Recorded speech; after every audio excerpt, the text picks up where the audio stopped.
Good morning. Today's Bible reading comes from 2 Samuel 11 through 12, 1 Chronicles 20, and then Psalm 32, 51, 86, and 121.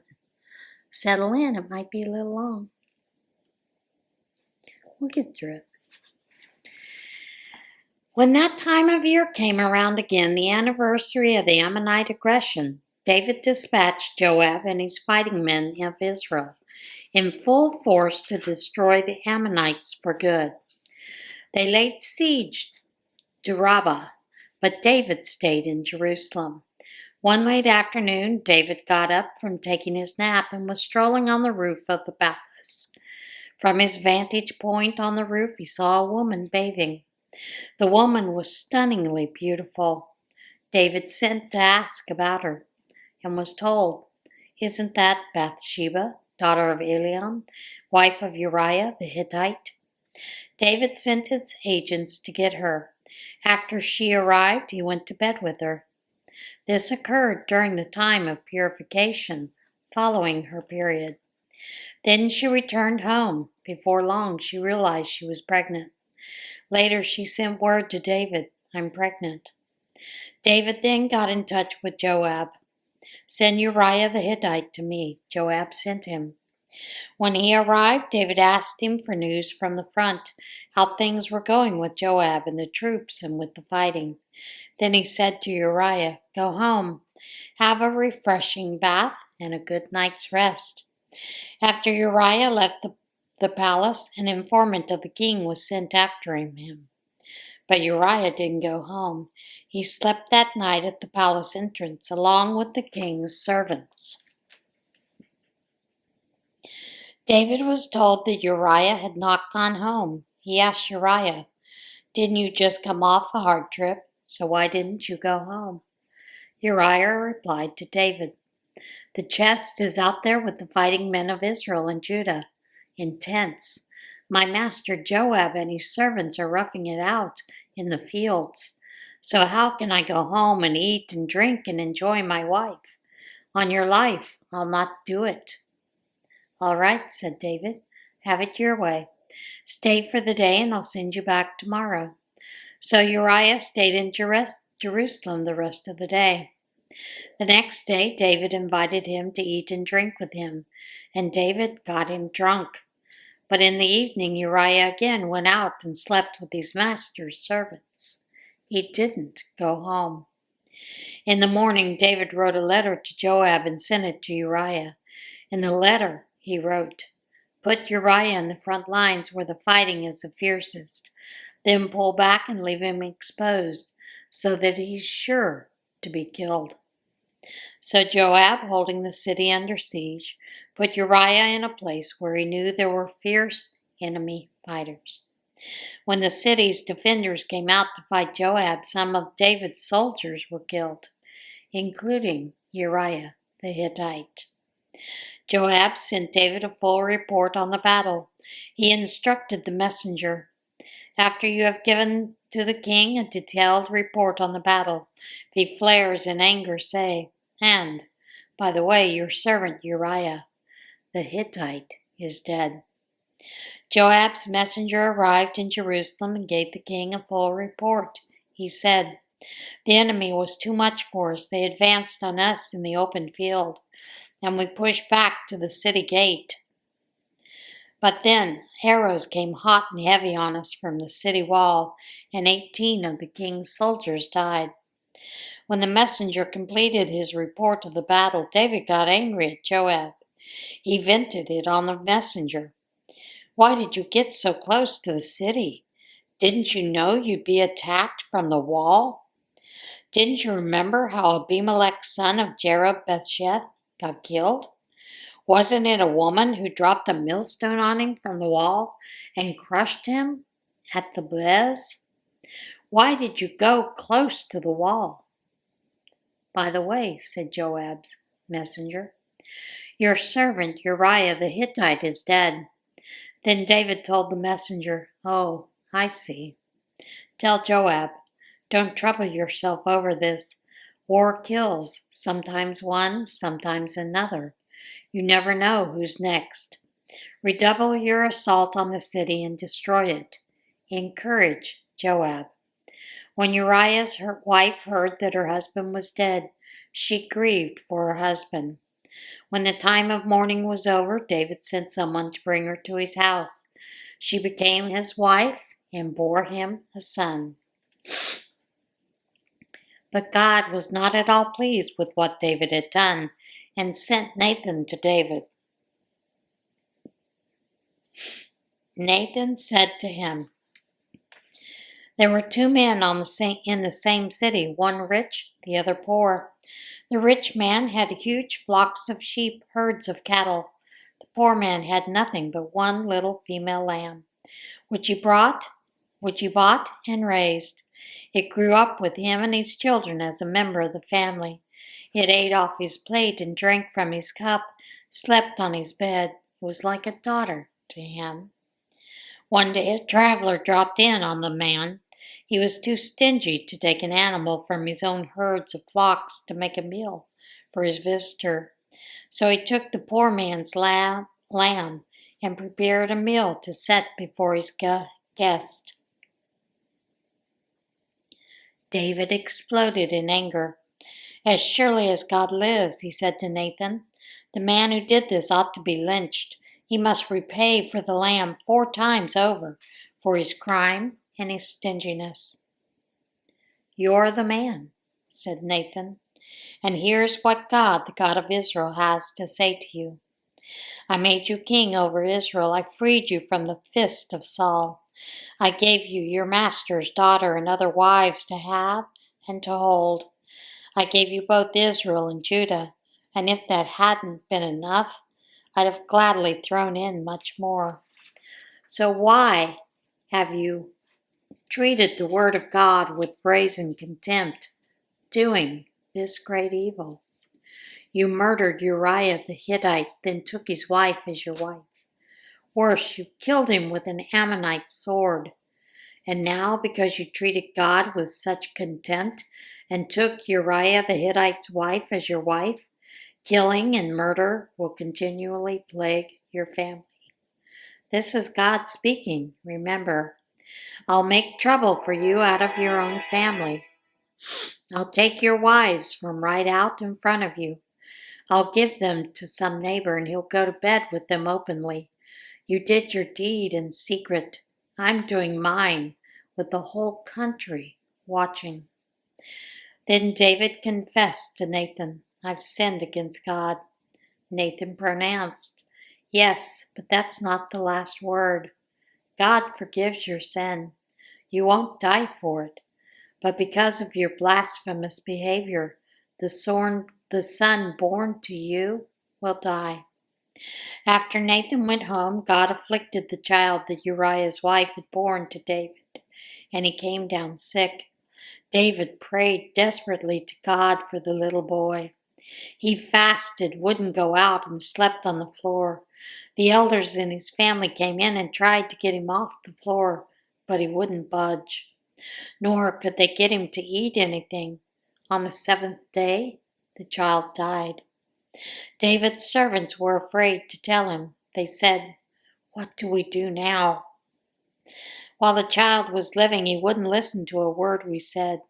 Now, with the child dead, if we speak to him, there's no telling what he'll do." David noticed that the servants were whispering behind his back and realized that the boy must have died. He asked the servants, "Is the boy dead?" "Yes," they answered, "he's dead." David got up from the floor, washed his face, and combed his hair, put on a fresh change of clothes, and went into the sanctuary and worshipped. Then he came home and asked for something to eat. They set it before him, and he ate. His servants asked him, "What's going on with you? While the child was alive, you fasted and wept and stayed up all night. Now that he's dead, you get up and eat?" "While the child was alive," he said, "I fasted and wept, thinking God might have mercy on me and the child would live. But now that he's dead, why fast? Can I bring him back now? I can go to him, but he can't come to me." David went and comforted his wife Bathsheba, and when he slept with her, they conceived a son. When he was born, they named him Solomon. God had a special love for him and sent word by Nathan the prophet that God wanted him named Jedediah, God's beloved. Joab at war at Rabbah against the Ammonites captured the royal city. He sent messengers to David saying, "I'm fighting at Rabbah, and I've just captured the city's water supply. Hurry and get the rest of the troops together and set up camp here at the city and complete the capture yourself."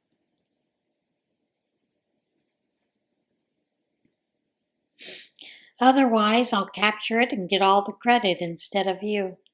So David marshaled all the troops, went to Rabbah, and fought and captured it. He took the crown from the king's head, very heavy with gold and with precious stone in it. It ended up on David's head, and they plundered the city, carrying off a great quantity of loot.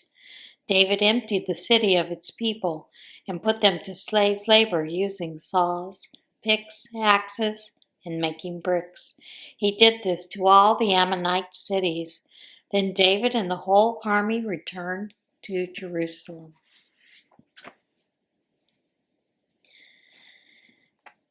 First Chronicles 20.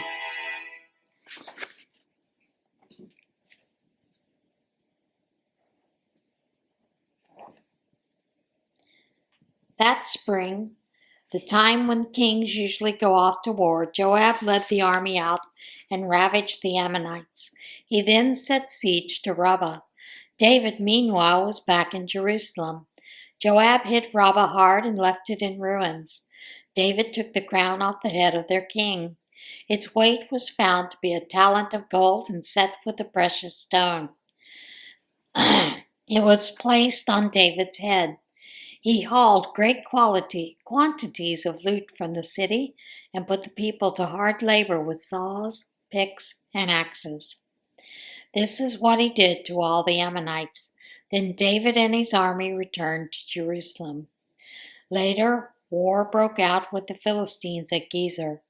That was the time Sibbecai, the Hushathite, killed Sippai of the clan of Giants.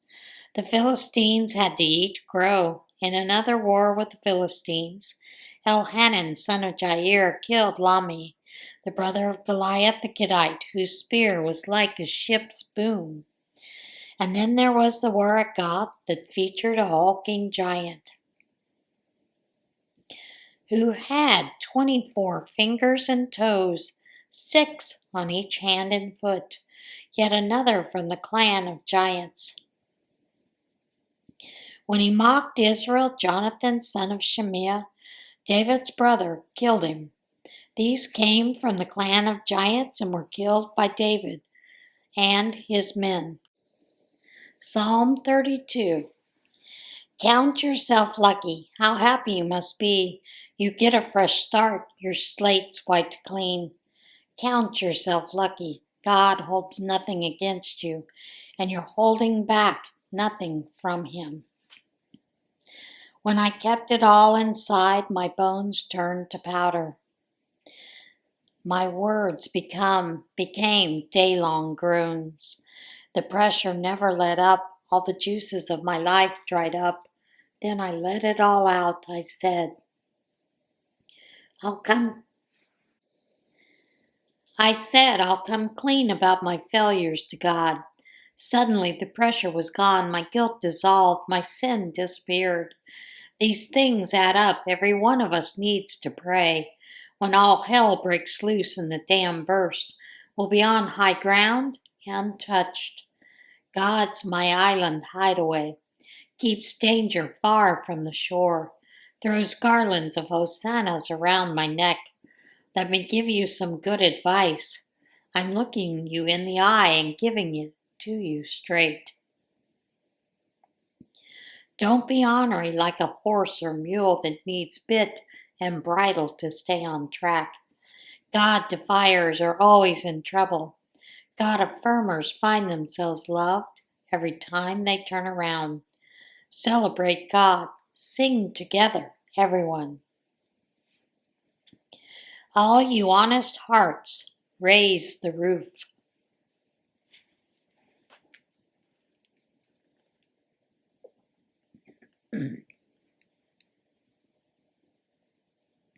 Psalm 51, a David psalm after he was confronted by Nathan about the affair with Bathsheba.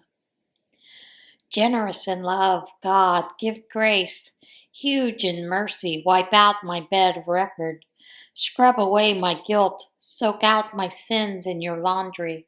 I know how bad I've been, my sins are staring me down. You're the one I've violated, and you've seen it all, even the full extent of my evil. You have all the facts before you. Whatever you decide about me is fair.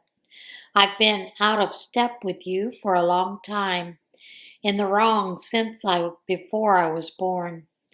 What you're after is truth from inside out.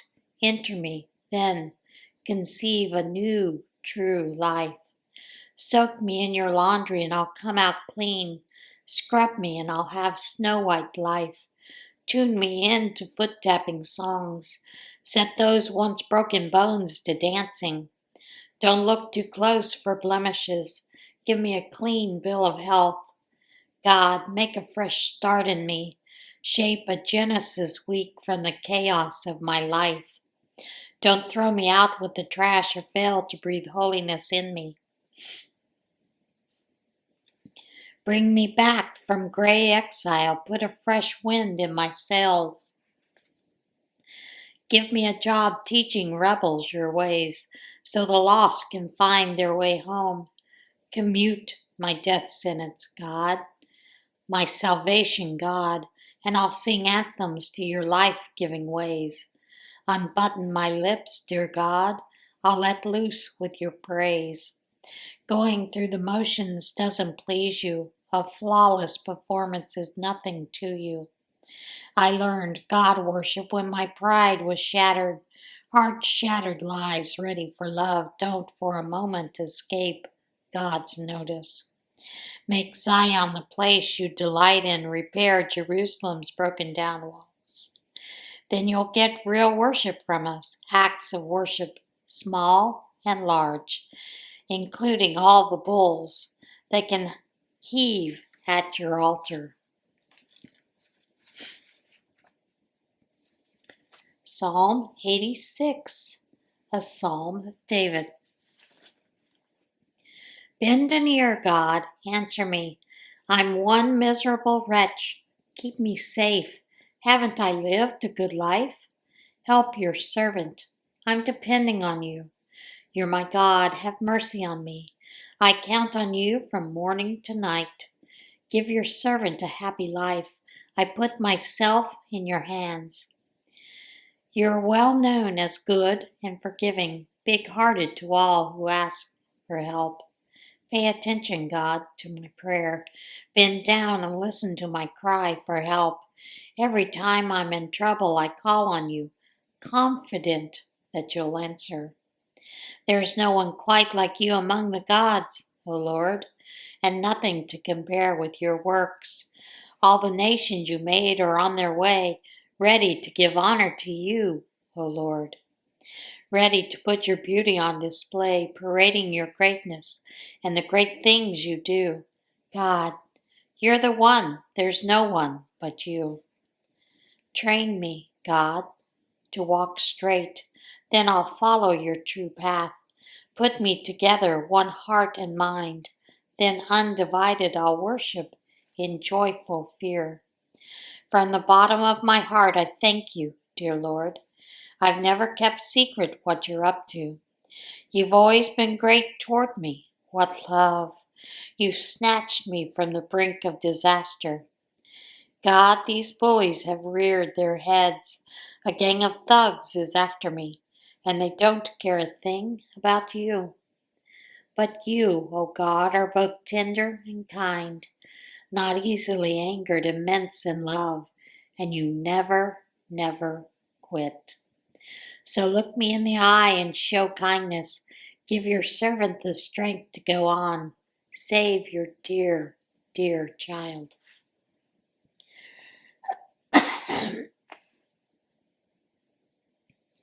Make a show of how much you love me, so the bullies who hate me will stand there slack-jawed.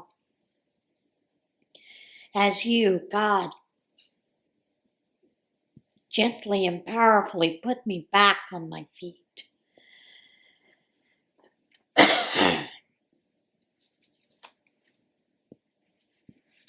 Psalm 122, a pilgrim song of David. When they say, "Let's go to the house of God," my heart leapt for joy. And now we're here, O Jerusalem, inside Jerusalem's walls. Jerusalem, well-built city, built as a place for worship. The city to which the tribes ascend, all God's tribes go up to worship, to give thanks to the name of God. This is what it means to be Israel. Thrones for righteous judgment are set there, famous David thrones. Pray for Jerusalem's peace, prosperity to all you Jerusalem lovers. Friendly insiders, get along. Hostile outsiders, keep your distance. For the sake of my family and friends, I say it again, live in peace. For the sake of the house of our God, I'll do my very best for you. And that is it for today's Bible reading. As always, get in touch with God today, and I will see you again tomorrow. Have a blessed day. Bye.